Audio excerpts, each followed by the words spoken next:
we could be so guilty of so many forms of stealing if we are not aware. Kung minsan nagtataka ka, bakit ang hirap-hirap ng buhay, ang sikip-sikip ng wallet, ayaw pasukan ng pera, bakit ang hirap-hirap pumasok ng kabuhayan, bakit hindi ka magtagumpay? Yung pala, guilty tayo ng maraming mga financial offenses. And of course, these financial offenses will not only stop blessings from flowing into your life, but will also prevent you from being a blessing to people. So both ways, you lose. At maraming mga tao, kaya kailangan i-reviewin ang mga bagay na ito pala ang bara, kaya hindi sila nabe-bless. Kaya pala, kahit ang daming perang pumapasok kuminsan sa kanilang bulsa, labas at labas din, wala ding natitira. Kasi hindi natutuwa ang langit sa kanilang paraan ng paghawak sa pera. Laging may nalalamangan, may nananakawan, may nakakawawa. Stealing from the rich or from the poor are both wrong. But stealing from the poor, especially by the rich, are infinitely more sinful.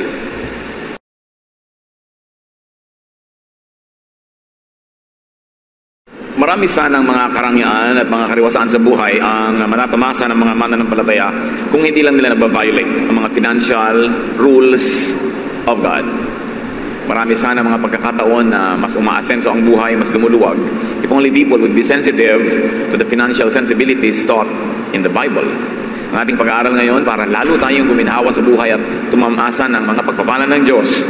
5 financial sins and mistakes to avoid. 5 na mga pinakapangunahing mga pagkakamali sa paghahawak, pamamahala ng pananalapi na dapat ay iwasan ng mananampalataya. Salamat po, O Diyos, dahil kayo pinagmumula ng mga katuroan na nagtutuwid sa aming buhay, nagpapasagana at sumaayon sa iyong kalooban. Kayo po ang mangusap, turuan niyo po kami, lalo namin maunawa ang kalooban niyo sa aming pamamahala ng aming mga pananalapi. Lead us, teach us, so we could be blessings to people as well. And may our obedience to you unlock many more favors and many more blessings from you, because you are kind and you are good and you are just. Father, we ask you to be our speaker. Teach us. In the name of your Son, Jesus, we pray with thanksgiving. Amen. Deuteronomy 24:14-15. Do not take advantage of a hired worker who is poor and needy. Pay them their wages each day before sunset, because they are poor and are counting on it. Otherwise, they may cry to the Lord against you, and you will be guilty of sin. So obviously, ang unang kinakausap dito, ang pangunahin ay yung mga employers, mga may kaya sa buhay, may mga manggagawa na pinagsusweldohan. At sinabi, huwag pagsasamantalahan ang pangangailangan ng mga mahihirap. At kung sila ay arawan na nagtatrabaho, kailangan paglubog ng araw, pagkatapos ng isang maghapong pagtatrabaho, sila ay bayaran na.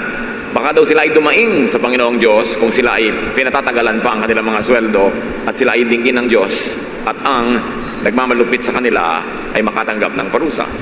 So as we talk about 5 financial sins and mistakes, one is underpaying workers.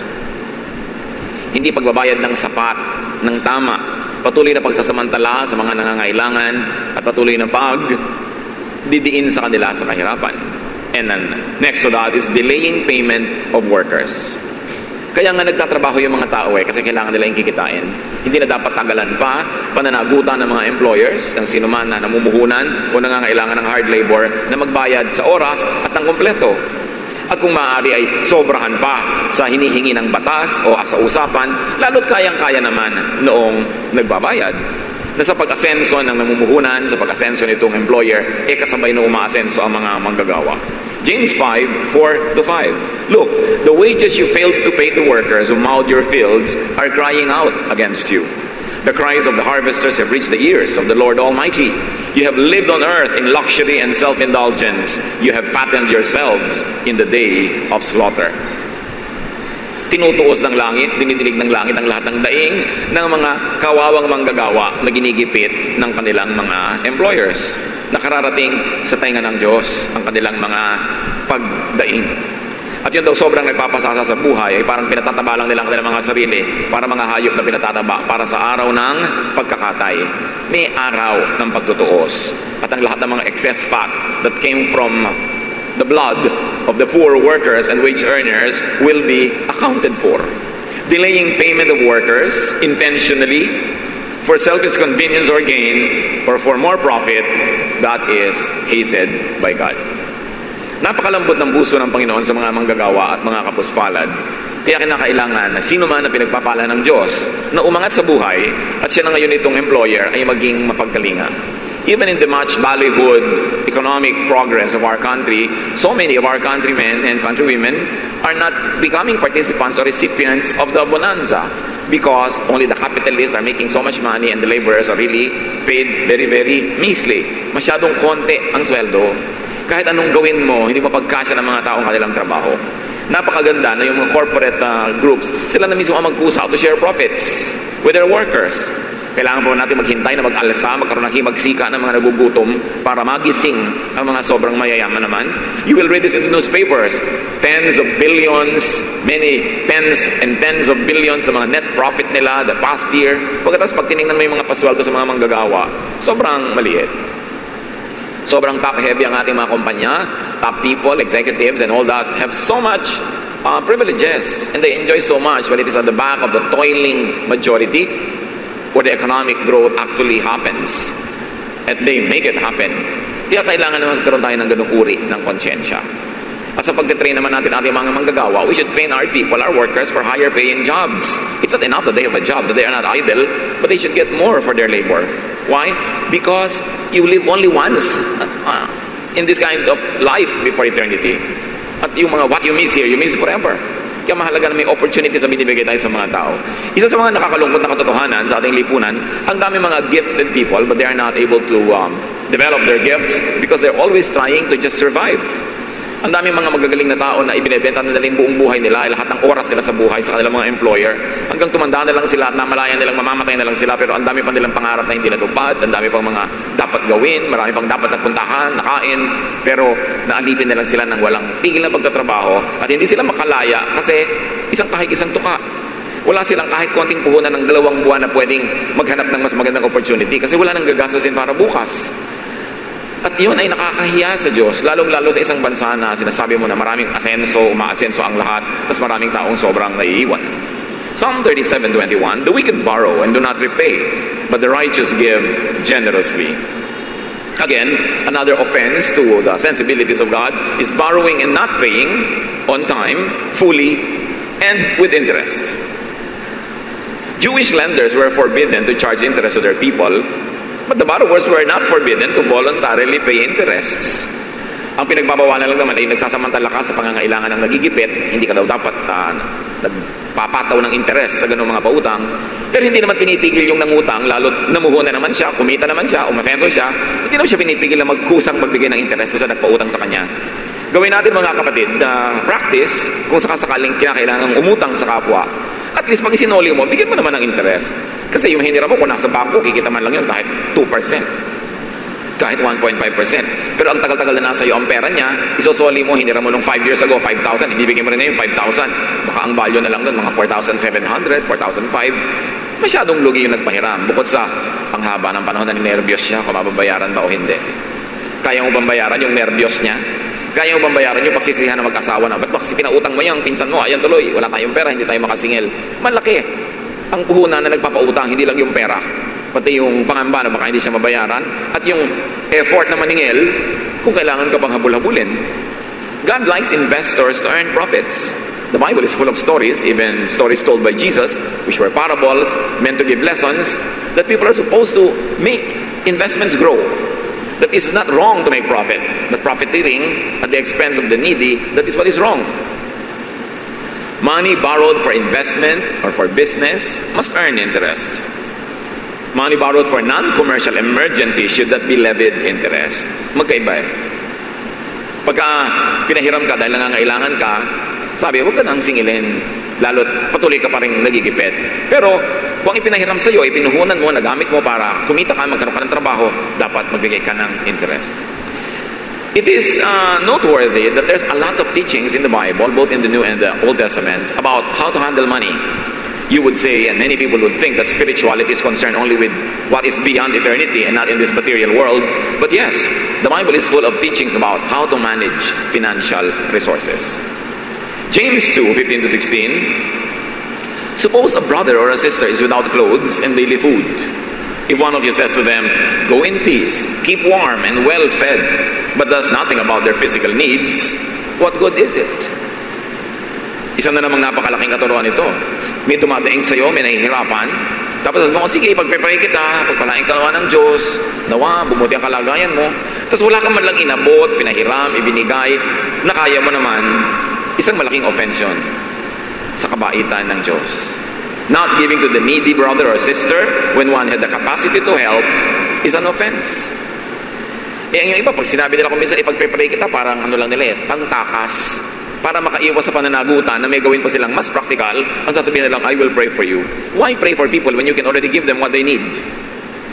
So don't use prayer as a means to escape from responsibility, especially when you are able to answer for their needs or to give what they want. Napakahalaga mga kapatid, reviewin natin ito kasi kung minsan, pag hindi natin laging nire-review, nagagawa na pala natin, hindi na lang natin napapansin. Sabi ng matatanda, ang paalala ay gamot sa taong nakakalimot. Proverbs 14:14, you harvest what you plant, whether good or bad. Which brings us to a very, very universal and powerful, unchanging truth. Not planting good seeds of generosity and kindness is offensive to God. Planting bad seeds of selfishness, deviousness, and cleverness are all alike. Kailangan nagtatanim tayo ng mabuti. This is the sin of omission. To steal from the poor is a sin of commission. But not to give to the needy, not to plant good seeds of generosity and kindness is a sin of omission. Dalawang paraan naman tayo para magkasala. May ginagawa kang mali o may dapat kang ginagawang tama tapos hindi mo ginagawa. Stealing from, cheating and underpaying planters and farmers, investors, workers, and buyers are all offensive. Exodus 20:15, one of the 10 commandments, you shall not steal. It is so easy to say and dismiss that I am not a thief, I don't rob, but brothers and sisters, intellectual piracy is stealing. Many people could be very guilty of this without being aware. Producing, selling, or buying pirated and imitation products are acts of stealing. When you enjoy the prestige of a brand splashed all over your bag, and that bag is an imitation, that is a stolen glory.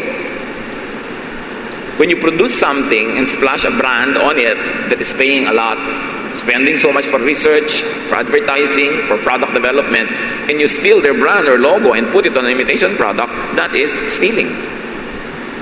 You don't have to grab somebody's wallet to be a thief. And this shade of thievery is something that many people become colorblind to. Parang white lie. There is no such thing. A lie is a lie. And stealing is stealing. Marami pa po mga ibang forms of stealing that the people of God should be sensitive to. Plagiarism. Formally or casually. Stealing somebody's idea. Cutting and pasting information from the internet and putting it in your term paper without citing the sources and the references. That is stealing. Stealing credit for an idea that is not yours. Adultery, of course, is a form of stealing. Stealing somebody's spouse. Defamation, ruining people's reputation, is stealing their honor, their dignity. We could be so guilty of so many forms of stealing if we are not aware. Kung minsan nagtataka ka, bakit ang hirap-hirap ng buhay, ang sikip-sikip ng wallet, ayaw pasukan ng pera, bakit ang hirap-hirap pumasok ng kabuhayan, bakit hindi ka magtagumpay, yung pala guilty tayo ng maraming mga financial offenses. And of course, these financial offenses will not only stop blessings from flowing into your life, but will also prevent you from being a blessing to people. So both ways, you lose. At maraming mga tao, kaya kailangan reviewin ang mga bagay na ito. Ito pala ang bara, kaya hindi sila nabe-bless. Kaya pala, kahit ang daming perang pumapasok kuminsan sa kanilang bulsa, labas at labas din, wala ding natitira. Kasi hindi natutuwa ang langit sa kanilang paraan ng paghawak sa pera. Laging may nalalamangan, may nananakawan, may nakakawawa. Stealing from the rich or from the poor are both wrong. But stealing from the poor, especially by the rich, are infinitely more sinful. Minsan kitang-kita natin yung mga magnanakaw na nangaagaw ng bag sa kalsada, kumukupit ng mga toothpaste sa mga tindahan, pero hindi natin nakikita yung mga professional na ang yayaman, na sobra palang nagnanakaw. Of course, tax evasion is a form of stealing. When you make your fortune in this country and avoid paying correct taxes, you're actually stealing from the people who should benefit from the taxes that are earned from your business that flourish in this land. But according to studies, the biggest tax cheaters are the rich. They can hire a battery of accountants and lawyers to find ways and means so that at the end of the day, they don't pay the tax. And then our workers are heavily taxed. Hindi mo pa nga kinikita, may tax deduction na. Importante, masamang magnakaw, pero lalong masamang magnakaw sa mahirap at ikaw yung nagnanakaw ay mayaman. Proverbs 20 verse 10, two things the Lord hates are dishonest scales and dishonest measures. Siyempre, sa biglang tingin ang pinag-uusapan, mga timbangan sa palengke. Ayaw daw ng Diyos ng madayang timbangan. Bumibili ako, nagbabayad ako sa iyo para sa 1 kilong karne, pero ang nakuha ko lang pala kulang dahil madaya ang timbangan mo. The Lord hates it. Dapat kung ano ang binabayaran, yun ang makuha na produkto o service. When clients are not able to get what they are paying for, they are being stolen from. Basta dishonest ang measures, ang numbers. So, ganun yung pag-cheat ng mga numbers sa taxes, numbers na dapat bayaran. Kung ang mga tao lang nagbabayad ng tax lahat, ang dami-daming pera dapat ng gobyerno. At kung hindi nanakawin ng mga nangangasiwa, dapat ang luwag-luwag ng buhay ng Pilipinas.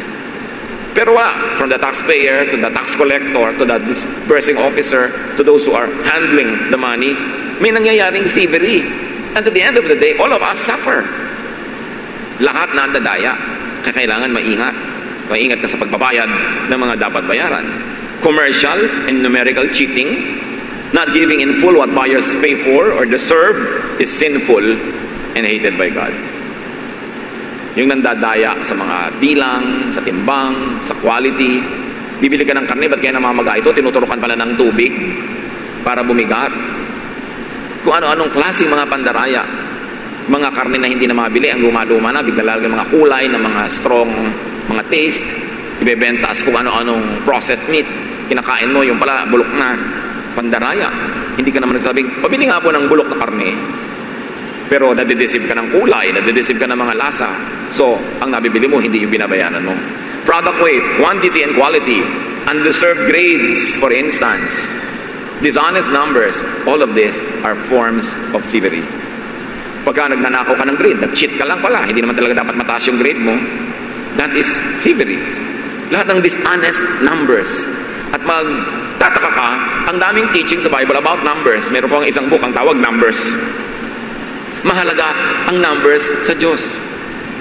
At dapat din natin bantayan yon. We can go on and cite so many examples.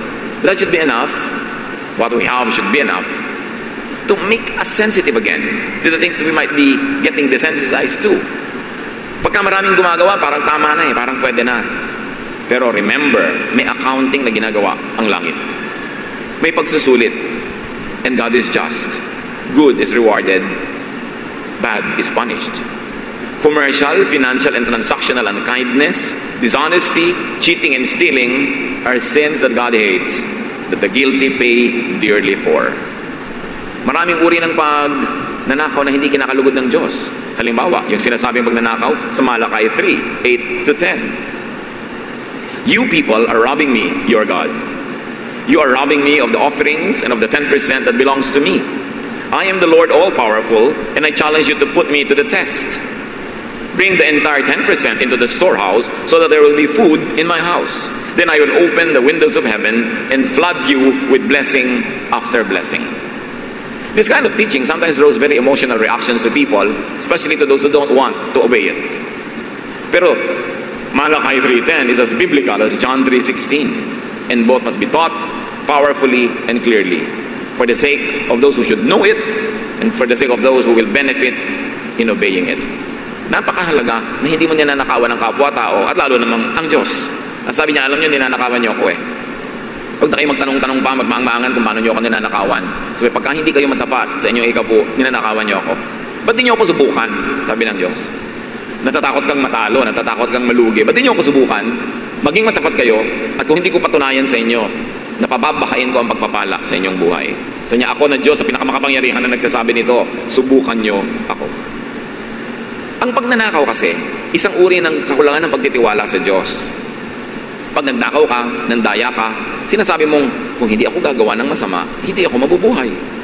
pag hindi ako gagawa ng hindi tama, pag sumunod lang ako sa mga sinasabi ng Diyos, malulugi ako, magugutom ako, maghihirap ako. That's why it becomes doubly sinful, because it is an expression of lack of trust in God.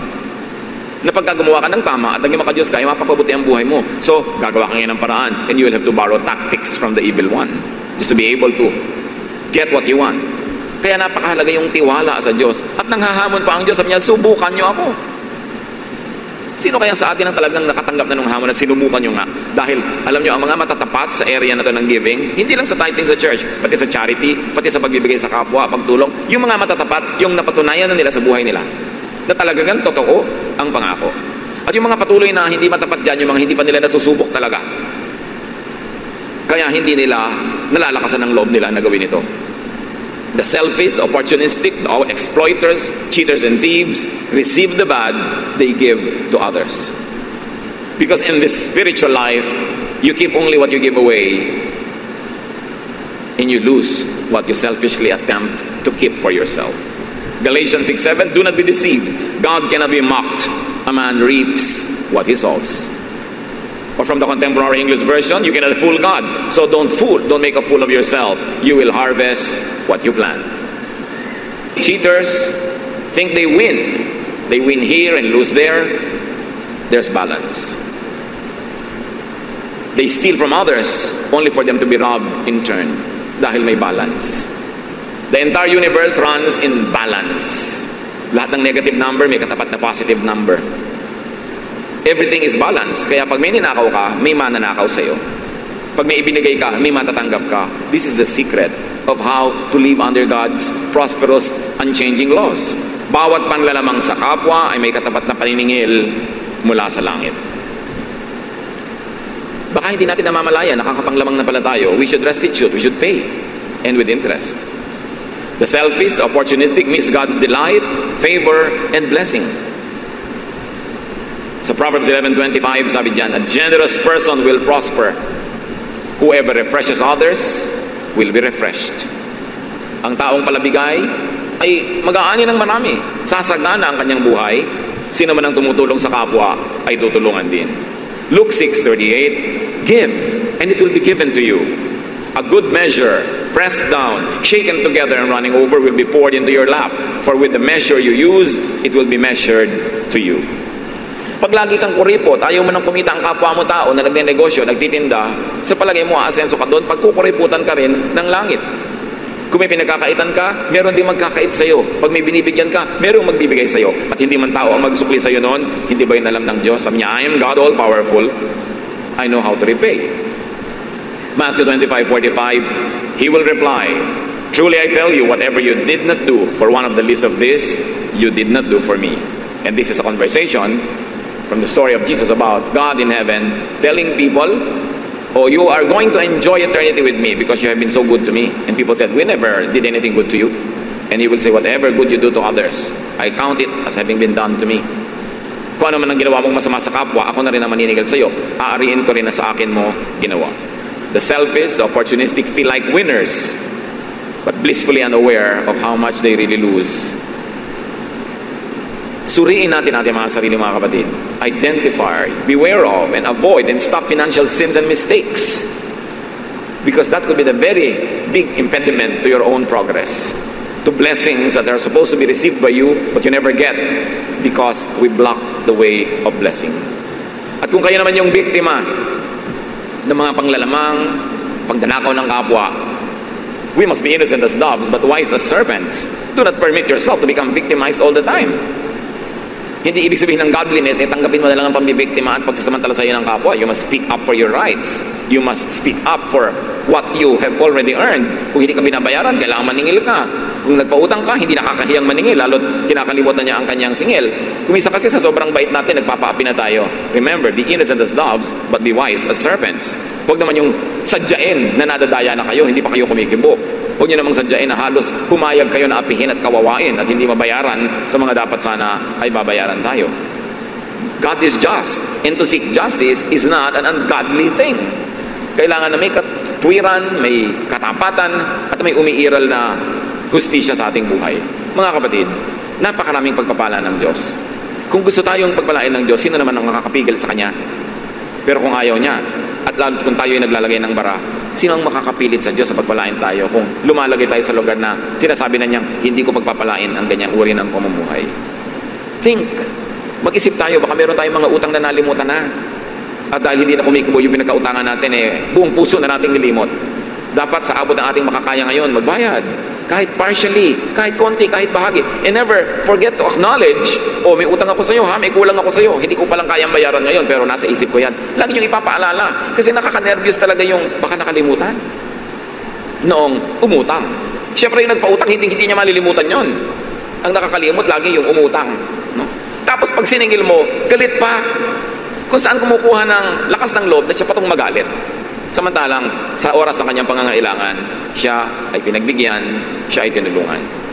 Sa ating business dealings sa mga employer natin, kung hindi man kayo makapagbigay ng increases na regular, once in a while, every season na malaki naman ang kita ng kumpanya, at hindi man magbigay ng kahit periodic bonuses, malaking bagay sa mga kukunti ang pera, yung kahit konting pera lang. Malaki yun. Kaya importante na to always share. One of the greatest proofs of godliness is kindness to other people. Godliness is not measured by the verses we memorize, by the volume of verses, kundi gaano nagiging mapagmahal tayo. Gaano tayo nagiging honest sa ating mga dealings, at gaano tayo nagiging mapagbigay.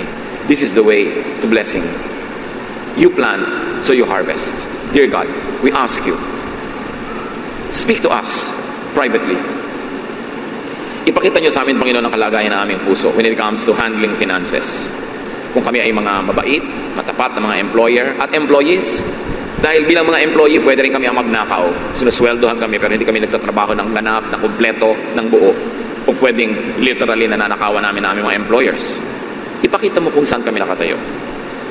At sino man, Panginoon, ngayon na nakalagay sa isang lugar na talaga namang napakaganda, hindi nandadaya, nagbabayad ng mabuti, hindi nagnanakaw, salamat sa ganung uri ng spiritualidad.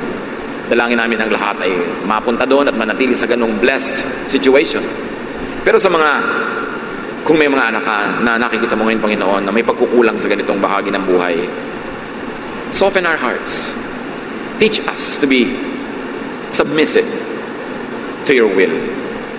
Teach us to apply your word even in areas where we will be inconvenienced or we will pay a financial price.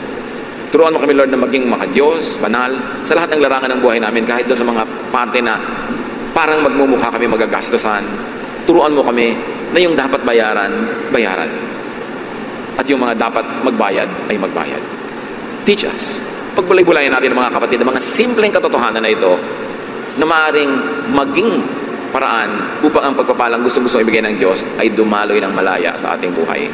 Lord, as your people ponder these words, simple but very practical, teach us to show that we love you, that we are your people in this day-to-day ways, Lord, in the way we handle our finances, in the way we deal with people. Teach us. Let's be silent before the Lord and ponder these important issues of daily life.